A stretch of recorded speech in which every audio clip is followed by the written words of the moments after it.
Hello guys, this is Richard Rich TV and welcome back to my channel. But before we start the devotional guys, I would like to shout out the following person or channel na nagpunta rito at nag-join sa devotional. Shout out and God bless to John W. Abiden, Heaven's Hope TV or SSC TV of Korea, Connie Vlog, Jans TV, Pimbert Tolpo, Michael Aborita, Ken Mondero, Libacoteco, Bon Anthony Balmoria, Ben Lawrence Chonko, Prince Shandog, Ryan Cedric Bersaga, Chris Claire Orias, Faustin Goldilas, Francis Laico, and Mystified. Shout out na rin sa mga hindi nakisabay na manood sa devotional, but still nagpunta pa rin dito para manood at makinig sa devotional. God bless us all, guys.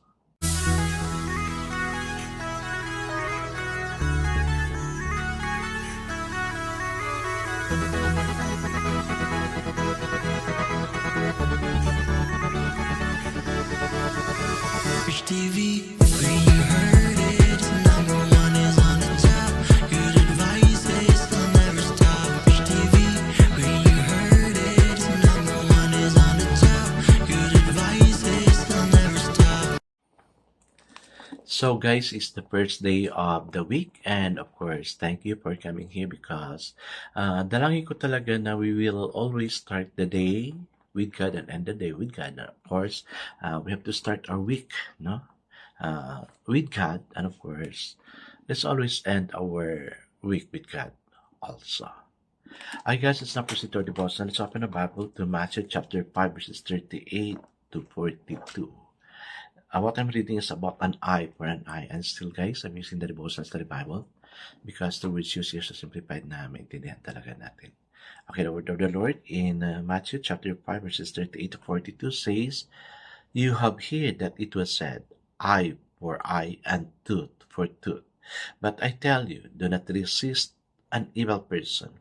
If someone strikes you on the right cheek, turn to him the other also. And if someone wants to sue you and take your tunic, let him have your cloak as well. If someone forces you to go 1 mile, go with him 2 miles. Give to the one who asks you, and do not turn away from the one who wants to borrow from you." Amen and amen. I guess let's not pray. Father God, what a command you have asked us to obey, okay? Giving the cheek if we are being slapped to the others. Lord, the last command you have, Lord God, for us is to go an extra mile for those who ask for us. But what can we give if we don't have? That's why, Lord, I pray na ikaw ang mag-add up sa mga pangailangan namin so we can also give something to them. Bless those who are here. Teach us to listen of your word that we may learn something out of it. Amen and amen. The focus verse we have for this evening, guys, is found in Matthew chapter 5, verse 38, and it says, "You have heard that it was said, an eye for an eye, and a tooth for a tooth." Grabe, no? Parang natatakot ako sa word na to, no? Very strong yung word niya. But it's not me who's saying it, it's God. So the title of our devotion for this evening, guys, is Giving and Forgiving Love. Don't miss the radical change Jesus made in this passage. The Hebrews were very proud of their distinctive application of the lex talionis, the practice of exact retribution. It had brought sanity in the measurement of what a person could do to someone who harmed or hurt him. Kasi tayo pag magalit tayo, especially if we're being harmed, wow, talaga, no? We really have to pay back the pain they let us experience. Kaya nga sabi dito, an eye for an eye, a tooth for a tooth. Di pwedeng hindi makaganti. Well, tao lang talaga. Ganyan talaga yun nasa isip sa tao. But Jesus outdistanced that millions miles. He called for no retribution at all. It was no longer to be eye for an eye and a tooth for a tooth retaliation. The master went way beyond the equal expression of anger and resentment. He drove home his point with three very pointed illustration. A blow with the back of the hand. That's what happened when you turn your right cheek after your left one has been struck with the palm of a right-handed person. Yung sinampal ba? Pag sinampal ka daw dito, pasampal ka naman dyan. Maggawa kaya natin yan. Funny, pero yan yung ano ni Lord, no? Okay. Giving a person who sues you for tunic your only cloak and going a second mile with someone who compels you to go one.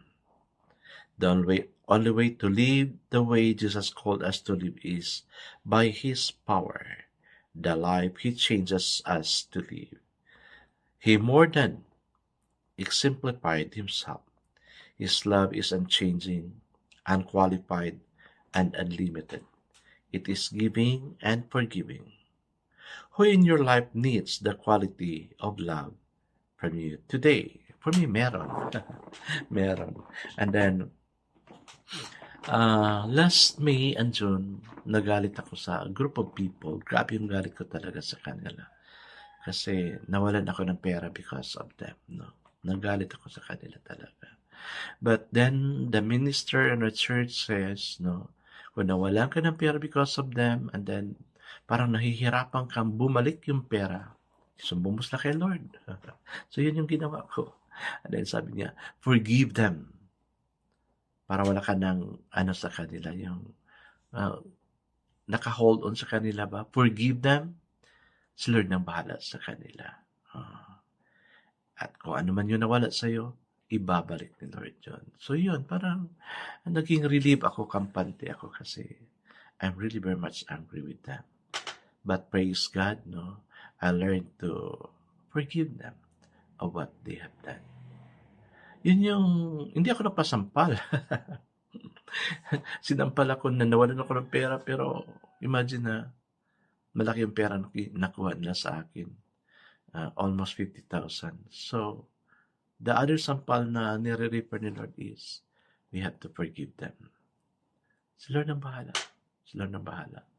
That's a problem I have, no? Kasi sayang yung pera, pinapaguran ko rin yun, no? And then, biglang nawala. Nabudol ako. So, yun. Si Lord ang bahala. Sinumbong ko na sila kay Lord. And then the Lord will give me back what was lost. So, yun lang guys, no? Yun lang one example of masabi ko na an eye for an eye and a tooth for a tooth. Simple lang siya. Pero, marilis ka rin. I guess let's not pray. Father, what the Lord requires, He inspires. Tayo ka. We learn to forgive, and that joy in us is with you. You're giving us peace because you're our Lord, our God, our Savior. God bless us all. Amen and amen. Yes, guys, huwag natin ipalo yung sinasabi niya na a tooth for a tooth and an eye for an eye, but instead, iba yung natin sa my Lord response. Forgive them. God bless us always because I know what shall bless us 10 times better.